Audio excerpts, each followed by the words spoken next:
कुछ शहर युद्ध से पहले ही हार जाते हैं। उन्हें ये पता नहीं होता कि वो हार रहे हैं। बाजार वैसे ही खुले रहते हैं, बंदरगाहों पर नावें आती जाती रहती हैं, घरों में चूल्हे चलते रहते हैं, मंदिरों में पूजा भी होती रहती है और बच्चे खेलते हैं। राजा अपने महल में बैठकर अपने राज्य की चिंता करता है, लेकिन उसको यह अंदेशा नहीं होता कि उसके राज्य की सीमा पर आने वाली शक्ति अब केवल सीमा पर नहीं है, वह आगे बढ़ चुकी है। और इतिहास में सबसे भयावह क्षण वह नहीं होता जब दुश्मन शहर की दीवार पर दिखाई देता है, बल्कि सबसे खौफनाक पल वह होता है कि जब दुश्मन अभी दिखाई भी दे नहीं रहा होता और उसकी सेना चल चुकी होती है। सिस्तान पीछे छूट चुका था, मकरान पीछे छूट रहा था और वे पहाड़, वे रेगिस्तान, वे रास्ते और वे सीमांत किले पीछे छूट चुके थे, जिनके बारे में हमने पिछले 3 भागों में बात की। लेकिन इस बार सामने केवल एक फ्रंटियर नहीं, सामने सिंध था और सिंध के समुद्र की ओर खुलता हुआ पहला बड़ा दरवाजा था देवल। यहीं से कहानी एक नए चरण में आती है, क्योंकि अब सैन्य अभियान एक छोटे मोटी छापामारी नहीं है। ये एक ऐसी सैन्य तैयारी थी जिसमें घुड़सवार सेना थी, ऊंटों पर चलने वाली सेना थी, भारी सीज मशीनरी थी, समुद्र से आने वाली युद्ध सामग्री थी और उसके पीछे था एक ऐसा शासकीय तंत्र जो इस अभियान को लगातार निर्देश दे रहा था। और उस तंत्र के केंद्र में था हज्जाज बिन यूसुफ और सेना की कमान मिलने वाली थी मोहम्मद बिन कासिम को। नमस्कार, धीरेन्द्र डायलॉग में आज इस्लामी आक्रमण की हम चौथी कड़ी आपको दे रहे हैं और यहां से याद रखिएगा, पहली 3 कड़ियों के साथ जुड़ती ये कड़ी आज हम हिंदुस्तान के अंदर घुसने वाले उस बर्बर वहशियों के काफिलों की पहली कड़ी आपको सुना रहे हैं। दरअसल 2 पहली असफलताओं ने हज्जाज बिन यूसुफ को बहुत दुखी कर दिया था। सिंध अचानक हज्जाज के सामने नहीं आया। अरब सेनाएं पहले भी इस फ्रंटियर पर आ चुकी थी। मैं आपको बता चुका कि कुछ अभियान लौटे, कुछ असफल हुए और एक महत्वपूर्ण आखिरी प्रयास में बुदैल मारा गया। और यही असफलता हज्जाज के लिए बहुत ही निर्णायक थी। उसे समझ में आ चुका था कि हिंद सिंध को कोई एक छोटी मोटी कैवेलरी नहीं जीत सकती। एक ऐसा समुद्र है, एक ऐसा नगर है जो समुद्र से जुड़ा हुआ है, उसके पास अपनी दीवारें हैं, उसके पीछे राज्य की एक स्थानीय शक्ति है और दूसरों की तरह उसे तैयारी होती है। इसलिए अब उसने अगला अभियान पूरी तरह से अलग किया। इस बार केवल सैनिक नहीं भेजे जाएंगे, युद्ध भेजा जाएगा। मोहम्मद बिन कासिम का चुनाव बड़ा दिलचस्प था, क्योंकि मोहम्मद बिन कासिम युवा था, लेकिन केवल उम्र से उसको पहचाना नहीं जा सकता। वह बानू तौकीफ से था और हज्जाज के परिवार से उसका निकट संबंध था। बहुत सारे रिश्ते इतिहास में वो आता है कि वो एक उसका भतीजे, उसके चचेरे भाई का पोता था। बहुत सारे इतिहास में उसको उसका दामाद भी कहा जाता है, लेकिन अगर हम चचनामा और बालाधुरी दोनों को सामने रख के सोचते हैं तो वो उसका भतीजा ज्यादा लगता है। तो उसके साम हज्जाज के सामने 3 चीजें थी। उसने क्यों किया? उसको विश्वास था, पारिवारिक संबंध था और सैन्य अनुभव जो उसको दिया गया था। और यही कारण था, उसको यकीन था हज्जाज को कि मैं जो भी उसको आदेश दूंगा उसका पालन किया जाएगा। इसीलिए हज्जाज ने उसको जिम्मेदारी दी, जो अपनी उम्र से कहीं बड़ी जिम्मेदारी थी, सिंध को जीतने का अभियान। यहां से मोहम्मद बिन कासिम सिर्फ एक सेनापति नहीं रह जाता, वो हज्जाज की पूर्वी नीति का एक सैन्य चेहरा बनता है। अब हम इस बार उसकी सेना पर नजर डालते हैं तो इस बार की सेना अलग थी। यहां एक महत्वपूर्ण सावधानी जरूरी है, क्योंकि सेना के आंकड़े अलग अलग मिलते हैं अलग अलग ट्रेडिशंस में।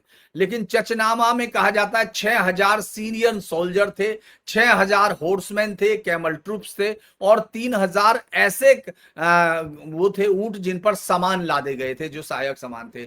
मॉडर्न सबमराइज में भी इसे ब्रॉड कंपोजिशन यही माना गया, लेकिन ये एक फाइनल असाल्ट की जो हेड काउंट है वो नहीं समझिए, क्योंकि सेना रास्ते में बढ़ती गई। जहां जहां मकरान के सैनिक जुड़े, रीइंफोर्समेंट आई और सबसे बड़ी बात यह है कि सीज मशीनरी अलग से आई। इसलिए जो ये लोग कहते रहे, इस देश को ये कह के बेवकूफ बनाते रहे और आत्महीनता में एक पूरी सोसाइटी, एक समाज और सनातन को डालते रहे कि भाई वो 12,000 सिपाहियों के साथ आया और उसने ये जीत लिया, ऐसा नहीं है। इसलिए एक बढ़ती हुई एक्सपेंडिशरी फोर्स थी जिसकी ताकत केवल सैनिकों की संख्या नहीं बल्कि उसकी रसद और सीज कैपेसिटी में थी और रीइंफोर्समेंट में थी। यही इस अभियान की असली कहानी है जिस पर हम कम नजर डालते हैं। सबसे पहला नक्शा हम लोग देखते हैं कि पूरा जो सिराज से वहां तक अगर आएंगे तो सिराज और वहां से आगे मकरान, मकरान से सिंध और समुद्र के रास्ते भी यहां बहुत सारा जो आ रहा था वो देखते हैं हम लोग। ये आपको दिखाई देगा कि किस तरह से हम पहले इसको देखेंगे। ये देखिएगा इस तरह से आया, बसरा से ईरान, यहां से सिस्तान से मकरान और फिर ये सिंध के देवल तक पहुंचता है। ये एक अलग रास्ता है। फिर ये एक रास्ता है आपको दिखाई देगा, हमने इसमें सीरियाई घुड़सवार, ऊंट सवार पूरा एक वो दिया गया है। और एक जो बसरा से दूसरी ये चलती है, ये सीज कैपेसिटी के साथ चलती है और एक ये तीसरी रास्ते। यानी आप देखेंगे हज्जाज की तैयारी पूरी थी और इस बार कोई ऐसी तैयारी नहीं थी कि आप जैसे इतिहास में आपने लिखा कि अचानक कुछ लोग उठे और उन्होंने एक दिन फैसला कर लिया कि हमको हिंदुओं को जाके खत्म कर देना है और वो खत्म हो गए। याद रखिएगा ये 75 साल की सेना का एक लड़ाई थी। अब इसके अलावा जो ये सारे तीनों रास्ते जब वहां जाके मिलते हैं देवल पर, तब ये लड़ाई शुरू होती है। ये एक कोऑर्डिनेटिंग, अगर मैं इसको कहूंगा, एक coordinated land and sea expedition थी। चचनामा में देवल तक पहुंचने वाले जहाजों में मैन आर्म्स और वार लाइक मशीन का जिक्र मिलता है। बालाधुरी के अकाउंट में भी मोहम्मद के देवल पर पहुंचने पर शिप द्वारा सप्लाई और वार मशीन आने की बात की जाती है। चूंकि मैं आपको इसलिए नहीं देता सारा, इसको छोटा करने का उम्मीद है कि एक आपके पास एक छोटे उसमें समझ पाए। और ये एक प्रारंभिक ड्राफ्ट है, जब कभी हमको इस पर बिल्कुल एकेडमिक बहस करनी होगी तब मैं उसके लिए भी तैयार हूं। बहुत सारे लोग लिखते हैं, मैं उस पर नहीं जाता हूं। दरअसल हज्जाज ने यहां पहुंचने के अलावा देखिए युद्ध का सामान के साथ उसने लिखा है कि युद्ध का आवश्यक सामान जैसे मंजनीक लकड़ियों के बड़े लट्ठे इकट्ठे किए गए। हर समय रिपोर्ट आती थी, ये सब किलों को तोड़ने के काम आती थी। जर्रा बख्तर नाव से भेजा गया। नाव का इंचार्ज अबू मुगैरा और हाजिम को सौंपा गया। हज्जाज ने हिदायत दी कि सबसे पहले वो कराची पहुंचे देवल और वहां मोहम्मद बिन कासिम से मिले। और वो मोहम्मद बिन कासिम भी एक शुभ मुहूर्त में सिराज पहुंच के अपनी छावनी डाल ली। इस दौरान इराक और सीरिया से चलते हुए लश्कर भी वहां तक आ गए। हज्जाज ने इसके लिए एक नया डेवलपमेंट किया था। ये बड़ा इंटरेस्टिंग था, जो उमर बिन खत्ताब ने शुरू की थी लेकिन यहां इसने इस्तेमाल की। हज्जाज ने डाक का सिस्टम जारी किया। दोनों तरफ से रोज तेज घुड़सवार रवाना होते थे। 7 दिन के अंदर चिट्ठी मोहम्मद बिन कासिम को पहुंचाई जाती थी। उसी प्रकार मोहम्मद बिन कासिम का पत्र हज्जाज को पहुंचाया जा सकता था। और जब चल रहा था तो हज्जाज ने कासिम को कह दिया था कि प्रत्येक छोटी बड़ी हलचल के लिए भी उसको उसकी हिदायत ले और तब वो कदम उठाए। तो जो मदीना से अपने कमांडरों को हज्जाज का पहला पत्र आया कि मुगैरा और हाजिम को कहा गया कि देवबंद के पास मिलो। हज्जाज का दूसरा पत्र आया तो उसने बताया कि कैसे लश्कर की घेराबंदी की जाए। ये देखिएगा, इसका एक चित्र है जो किताब में दिया गया, मैं इसको आपके सामने होगा। ये मंजनीक है, ये मशीन जिसको कैटापुल्ट कहा जाता है, ये किलों को तोड़ती थी। अरबों ने सबसे पहले इसको देवल में इस्तेमाल किया। असल में ये यूनानियों का आविष्कार था और रोमन्स और ईरानी से इस्तेमाल में लेते रहे।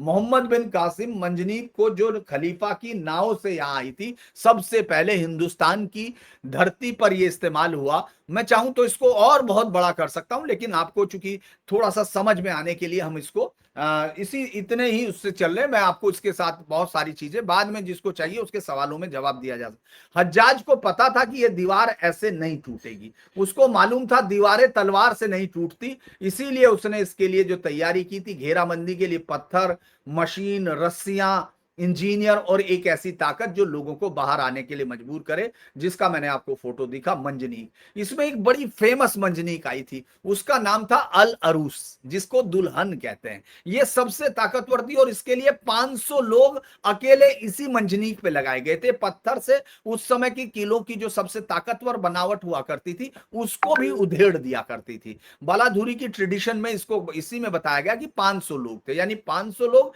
एक मशीन और सामने एक शहर। अब देवल, अब पहली बार हम लोग अगर कैमरा उठा के समुद्र से जमीन पे जाएं तो एक बड़ा बंदरगाह सा, व्यापार से जुड़ा हुआ शहर था, सिंध के समुद्री तट पर एक महत्वपूर्ण केंद्र था। उस समय दाहिर के राज्य का हिस्सा था और दाहिर उस समय देवल उसकी सत्ता के अधीन था। यहां दाहिर ने जो गवर्नर नियुक्त किया था, बालाधरी से अगर हम समझते हैं तो उसके मुताबिक ये सीधा अपॉइंटेड बाई दाहिर था। दाहिर यहां खुद नहीं था। ये एक महत्वपूर्ण कमजोरी बनने जा रही थी। मैं एक और चीज आपको बताऊंगा, क्योंकि जिस समय शहर पे हमला होने वाला था, उसकी रक्षा एक स्थानीय कमांडर को करनी थी। दाहिर की मेन फोर्स कहीं और लगी हुई थी, और मोहम्मद बिन कासिम दरवाजे पर आ चुका था।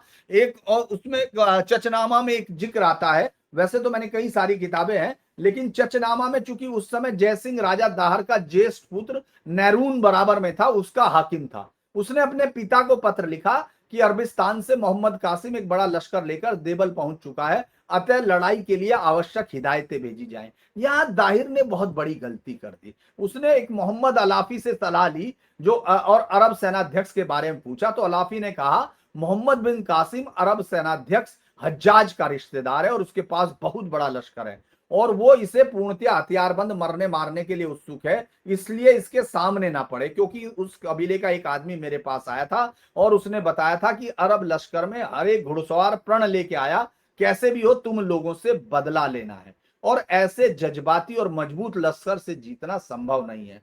ये सुनते ही राजा ताहिर ने अपने बेटों को अरबों से सीधा युद्ध में उलझने से उस वक्त मना कर दिया, और यही पहली भूल थी। बहादुरी से सामना करने की बजाय युद्ध को टालना यह सबसे बड़ा काम था। जबकि इसी जयसिंह ने इससे पहले बजील की जो एक कमांड में आए थे लोग, अरब लश्कर, उनको हराया था। लेकिन हम लोग आगे की तरफ चलते हैं। अब देवल की तरफ हम लोग देख रहे हैं, एक तरफ समंदर है, दूसरी तरफ फोर्टिफाइड सिटी था, दीवार के पीछे लोग थे और बाहर हजारों सैनिक।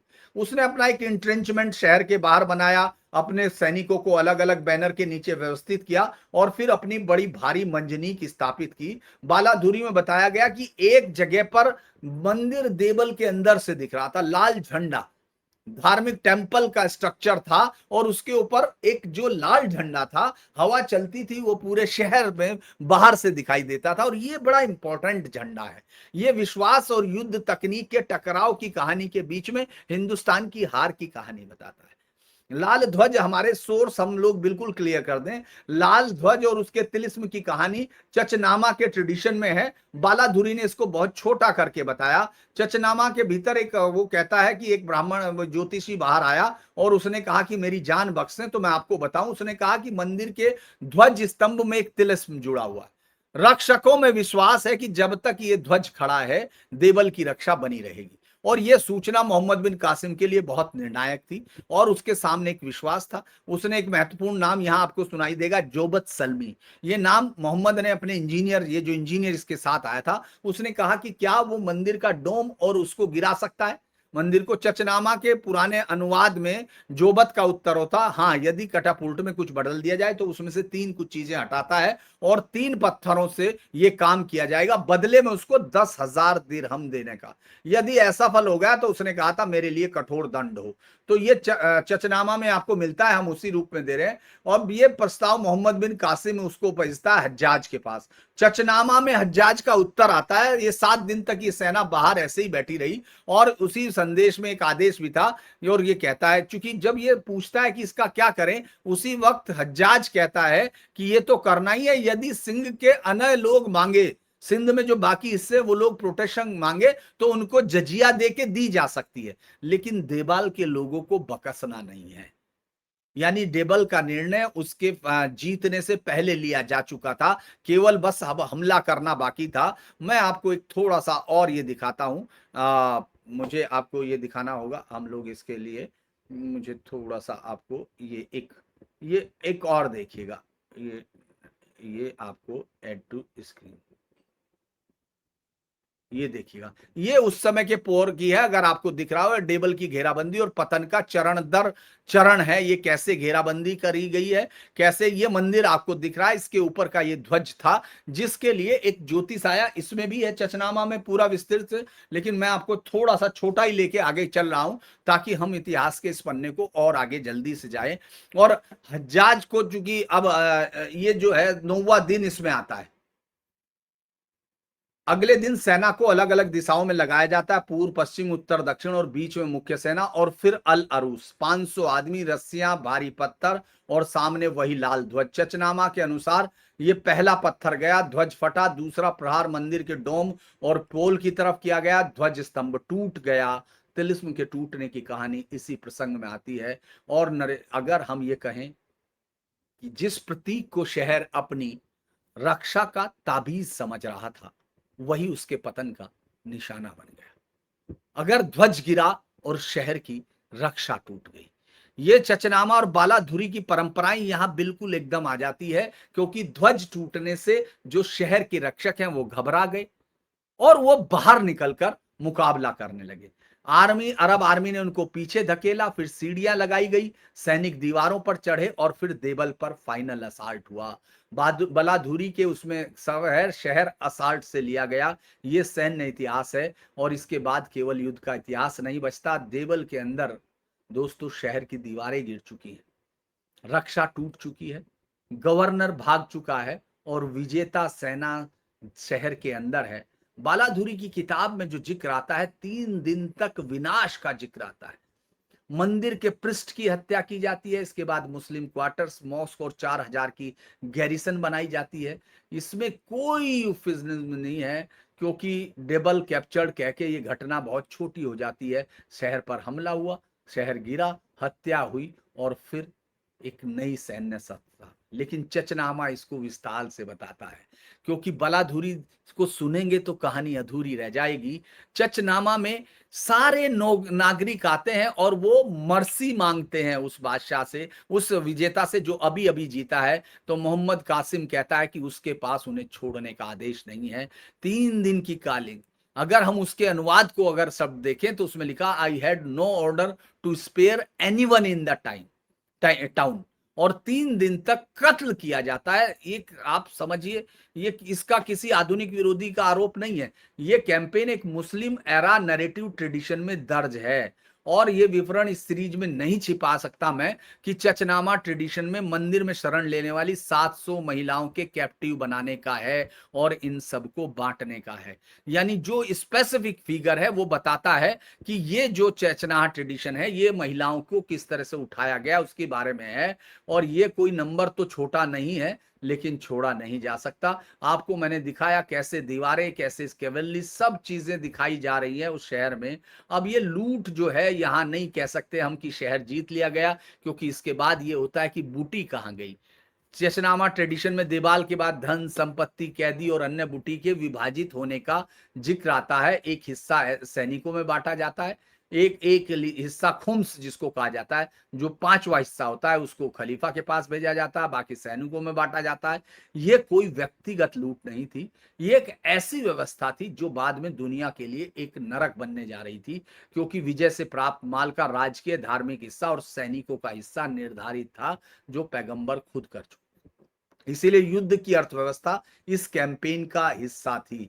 तो ये भी सवाल बहुत सारे लोग पूछते हैं कि वहां क्या हुआ, इसके बाद क्या हुआ। लेकिन ये मैं मानता हूं कि अगर आप देखेंगे कुछ समय पहले तक इस शहर के बाहर जो व्यापारिक जहाज थे, शहर में एक सत्ता थी, ऊपर लाल ध्वज था, नीचे मंदिर था, वो सब टूट चुका, सेना दूसरी आ चुकी और अब मुस्लिम क्वार्टर बन चुका। 4000 की गैरिसन बालाधुरी यहाँ बताता है कि ये युद्ध की जीत, ये सिर्फ एक युद्ध की जीत नहीं थी, ये एक स्थायी सत्ता स्थापित करने की शुरुआत थी। तो मैं ये कह सकता हूं कि इस ध्वज को एक आखिरी बार आप देख लीजिए, क्योंकि इसके बाद इस शहर में वो लाल ध्वज फिर कभी फहराया नहीं गया। एक शहर कभी भी अपनी दीवारों से नहीं बचता दोस्तों, वो अपने विश्वास से बचता है। लेकिन उस विश्वास का प्रतीक ही दुश्मन के निशाने पर आ जाए तो दीवारें केवल पत्थर रह जाती हैं। देवल में लाल ध्वज गिरता है और उसके साथ एक निशान नहीं, एक सत्ता गिर गई। उसके बाद हत्या, कैद, कब्जा और फिर सिंध अभी हारा नहीं, आगे का रास्ता खुलता है। इसके बारे में बहुत जबरदस्त तरीके से लिखा हुआ है। मैं आपको उसके बारे में नहीं मैं बताऊं कि बहुत सारे लेखों ने उस ब्राह्मण उसका नाम भी बताया हुआ है, जो बाहर ज्योतिषी आता है और जो रहम की प्रार्थना करता है कि हम अपने ज्योतिष के ज्ञान से जान चुके हैं कि इस्लामी लश्कर की सिंध पर विजय होगी, सारे काफिर भाग निकलेंगे, और ये सब उसके बाद कहता है। तो मैंने इसका आपको बता दिया, ये मोहम्मद बिन कासिम का भी बता दिया, लेकिन मैं आपको लूट की बताता हूँ। देवल में मोहम्मद बिन कासिम एक बौद्ध मंदिर में जाता है, जहां लोगों ने शरण ली, अंदर से दरवाजे बंद कर रहे हैं और जौहर की तरह वो आत्मघात करना चाहते थे। मोहम्मद बिन कासिम ने चौकीदारों को मरवा के मंदिर के अंदर से 700 सुंदर औरतों को पकड़ा, जिन्होंने कीमती जेवर, हीरे जड़ित कपड़े पहन रखे थे, सब उनसे जबरदस्ती छीना। मोहम्मद बिन कासिम उनसे मिला जिनको माफी दे रखी थी, यानी जिन्होंने धोखा दिया था उन लोगों को माफी की शर्त थी। और उनसे कहा कि अब सब मुसलमान औरतें और मर्दों जिनको इतने समय से नाजायज तौर पर कैद रखा है, और उन समुद्री डाकुओं को भी जिन्होंने खलीफा के लोगों की औरतों को लूटा है और बजील के साथ शामिल थे, उनको लाया गया। ये सब लोग वही थे जो पहले हमला करने आए थे, और उसने इनके साथ, मुझे लगता है उसके बाद वहां का अधिकारी है, अरबाबील की फतेह के समय इकट्ठा किया धन दौलत लश्कर में बांटा जाता है। देवल के हाकिम की 2 राजकुमारियां सहित जो भी बचा माल गुलाम वो सब हजाज के पास भेजा गया, और सिंध में और अंदर जाने के लिए मोहम्मद बिन कासिम को अरमाबील पहुंचना निकलना था, जहां फिर लड़ाई करनी पड़ी और उसको फिर से एक लेटर मिला। एक बड़ी इंटरेस्टिंग चीज आपके साथ मैं बता दूं, क्योंकि ये तो मैं छोड़ देता हूं कि भाई कितने चचनामा में क्या था, लेकिन एक बड़ा ये सवाल था कि आखिर वो इतनी दिक्कतें क्यों आ रही थी, इससे 75 साल क्यों लगे इस पहले किले को जीतने के लिए। तो ये इसलिए क्योंकि इस्लाम की प्रारंभिक सफलता उन धर्मों के खिलाफ थी जो लोगों के मस्तिष्क से अपनी पकड़ खो चुके थे, किंतु भारत में हिंदुओं का जीवन दर्शन उच्च नैतिक मूल्यों, सहिष्णुता, सत्य प्रिय और न्याय पर अवलंबित था। ये एक विशाल जनमानस के मानसिक और भौतिक जीवन का अविभाज्य अंग था। ये किताब है जो बहुत विस्तार से आपको बताती है इस हमले से पहले हम लोगों ने अरबों के हमलों को किस तरह भेजा।